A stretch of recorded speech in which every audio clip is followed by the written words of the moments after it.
Tais-toi devant ces choses. Lorsque tu vas vers un chantier et qu'il est inachevé, ne juge pas, ne parle pas.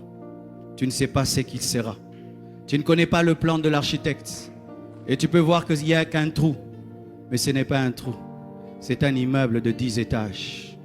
Et des fois, les gens que nous rencontrons sont comme des chantiers. Il n'y a qu'un trou. Et tu le regardes, tu le méprises. Alors que dans 10 ans, 20 ans, ce sera un gratte-ciel. Taisez-vous devant la destinée des hommes. Ne parlez pas beaucoup devant la destinée des hommes. Nous que vous voyez là, beaucoup de gens nous ont méprisés. Beaucoup de gens nous ont méprisés, mes frères. Mais aujourd'hui, nous sommes une surprise pour eux. Tais-toi devant une chenille qui est dans son cocon. Quand la chenille entre dans le cocon, elle est atobe. Elle reste fixe. Elle est laide. Mais donne du temps. Il y aura la métamorphose. La chenille va devenir un papillon. Et certains au milieu de vous, vous êtes dans un cocon. Rien ne marche. Tu ne bouges pas. Tu es au même endroit. Financier, spirituellement, rien ne marche. Mais demain, tu seras un beau papillon. Quand tu te tiens devant un tableau noir, garde silence. Tu ne sais pas ce qu'on va y écrire.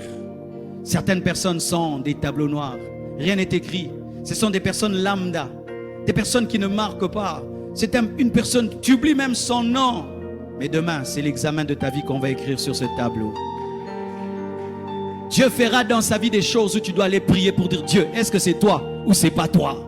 Il y a des niveaux où Dieu commence à agir dans ta vie. Même les chrétiens commencent à prier. Est-ce que c'est Dieu ou c'est la magie? C'est un examen que Dieu donne. Cosinus, tangente. Oui, il y a des gens qui deviennent des examens dans la vie. Imagine que l'un de nos frères ici seulement, il reçoit une onction, dans tous les deux il part, il ressuscite les morts. Nous allons aller en prière pour prier Dieu, est-ce que c'est toi? Même les gens qui croient à la puissance vont aller dire Dieu, est-ce que c'est toi? Tu entends partout le part, ressuscite. Les gens ne font que ressusciter. Ils disent seulement, ah, les gens ressuscitent. Lorsque tu vois un homme et rien n'est écrit, ce n'est pas que le maître n'a pas la craie. Quand tu vois un papier vide, ne te moque pas du papier vide. Tu ne sais pas quelle lettre on va écrire. Peut-être une recommandation présidentielle. Arrêtez de mépriser les hommes. Arrêtez de mépriser les hommes. Ne méprisez jamais un homme. Même les païens disent des fois à leurs filles, on ne se moque pas d'un homme. Même les païens disent ça. On ne se moque pas d'un homme. Parce qu'un homme aujourd'hui, il peut marcher avec des babouches. Mais demain, il devient ministre. C'est pourquoi même sœur, quand tu dis d'un homme qui veut t'épouser, ne l'insulte pas. On ne dit pas non à un homme en l'insultant. Dis seulement non.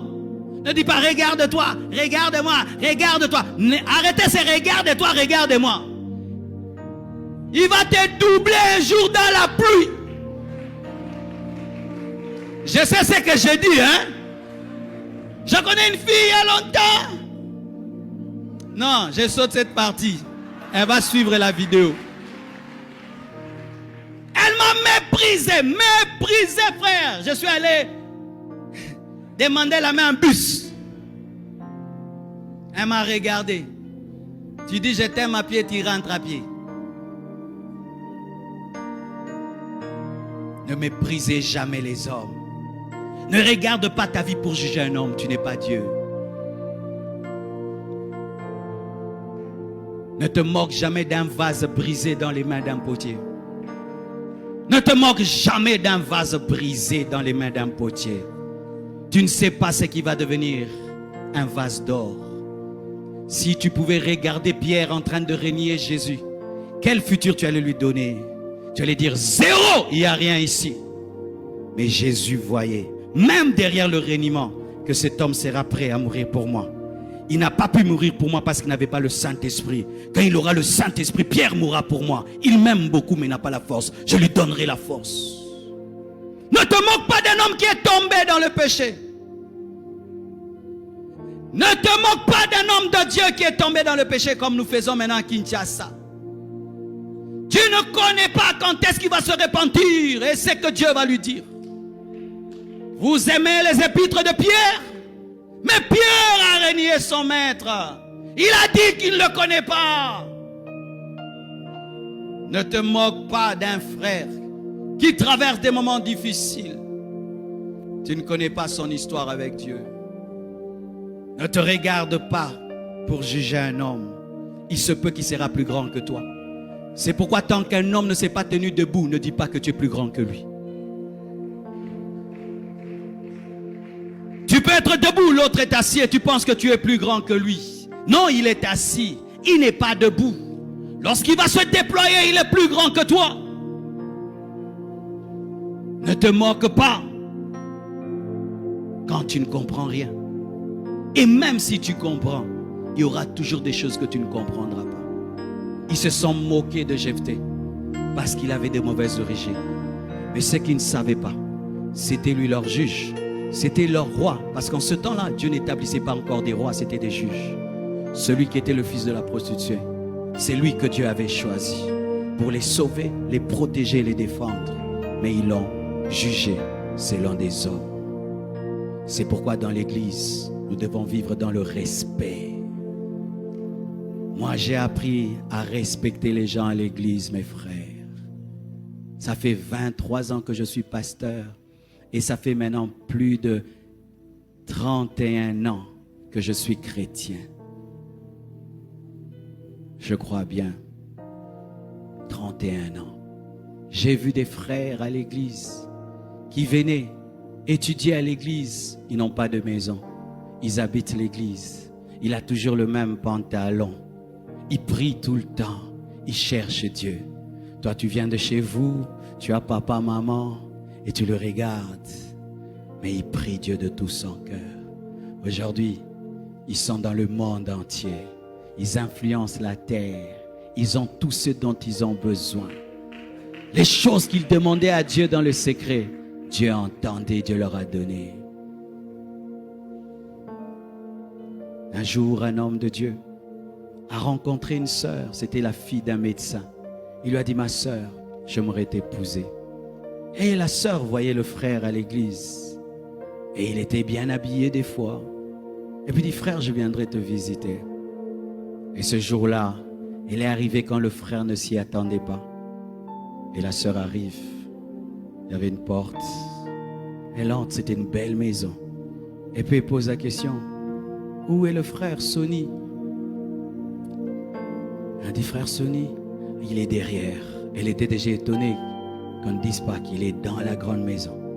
Frère Sonny habitait dans cette grande parcelle, mais dans la petite guérite.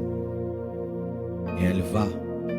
Elle trouve le frère Sonny qui dormait sur un lit dont lui-même avait le secret. Tu connais ces lits là, il faut que tu t'assieds avec expérience et sagesse. Et lui, il était malade. Et trouve le frère Sonny là. Hey, tu habites ici? Oui, j'habite ici. Ah, Seigneur. Elle a dit n'importe quoi. Si la situation d'un frère est misérable, ne crache pas dessus. Tu peux te retirer seulement, mais ne crache pas dessus. Elle a jugé ce frère en fonction de son présent. Et lui a dit, mais Dieu, un jour changera ma vie. Ah, excuse-moi. Elle est partie. Et puis elle a épousé un médecin. Vous voyez, les médecins des fois sont non payés. Et ils grèvent. On bouffe leur argent. Et lui, il est devenu rockman. Et un jour, il passait, il y avait la pluie. C'est lui qui m'avait raconté ça quand il nous prêchait. Et il voit la sœur avec son médecin sous la pluie avec un parapluie. Il s'est arrêté. Et ils sont entrés. Il les a amenés chez eux. Mais il s'est arrangé de passer d'abord par chez lui.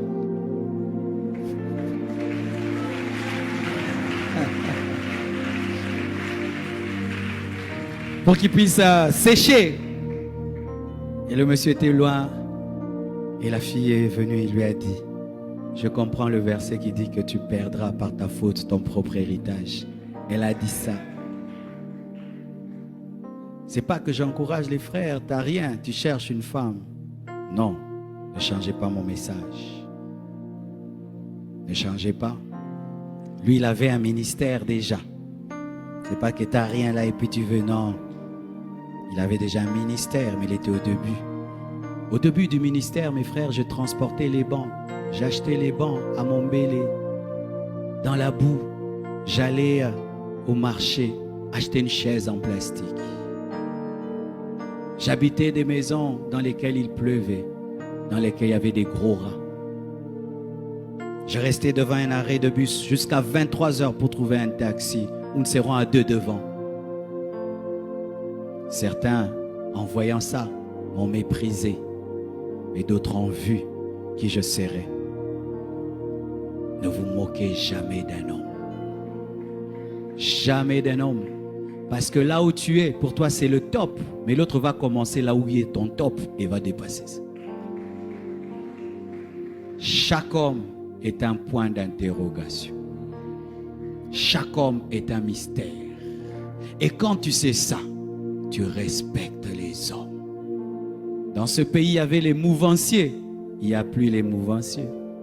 Il y avait les rôles changent. Les rôles changent. Même vous qui avez le pouvoir, soyez humbles. Que tout le monde soit humble. Que Dieu vous bénisse.